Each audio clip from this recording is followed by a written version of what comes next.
Raids in nightclubs, gyms and universities. Potential conscripts are being hunted in Russia. They've also reached the students of the most prestigious Moscow University. Moscow State University student Andrei Lebedev was drafted into the army straight from a lecture. He studied for the government's budget without taking exams and is a full-time student at the Faculty of Philology of Moscow State University. We see that each subsequent co-op is tougher than the previous one. We see that there are more raids. We see that rights are being violated. We see that all laws are a formality, unless they are repressive laws.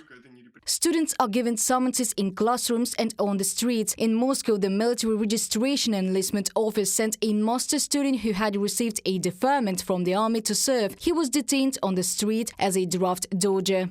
They already issued him a uniform, shaved him and scheduled a medical examination, but there is nothing to hope for. Jan brought all the certificates on their diagnosis, as well as a certificate that he was a master student. The military commissar said he didn't care. They didn't let me enter the commissariat building. They kept me out by force. I called an ambulance because my son was feeling bad, and but the police didn't come. Mother of a Russian conscript from a message from the Telegram channel Moskva.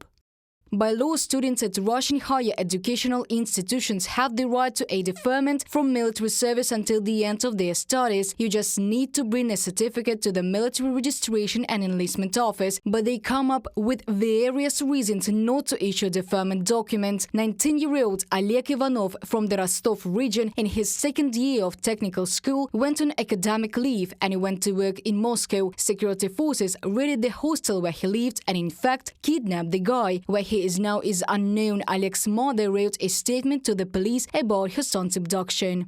Oleg should not have been conscripted. He has a deferment until the end of June 2024. But this doesn't matter. Forced conscription itself is legal in Moscow.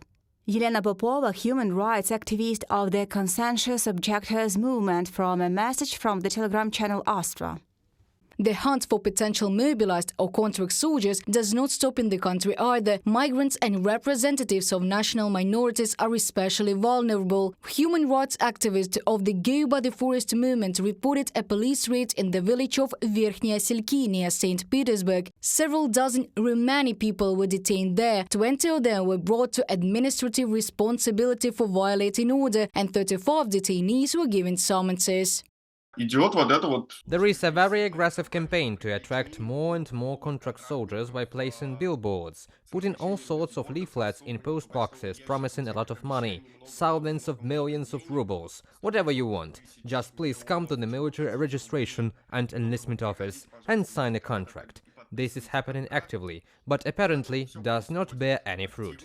In November 2023, activists of the Go by the Forest movement witnessed a record number of raids in Moscow, 73. They believe that there will be even more of them in the coming weeks. And after the pseudo elections in the Federation, one can expect a sharp crackdown, right up to the announcement of general mobilization. Reported by Diana Kolesnik, Victoria Smirnova, UATV News.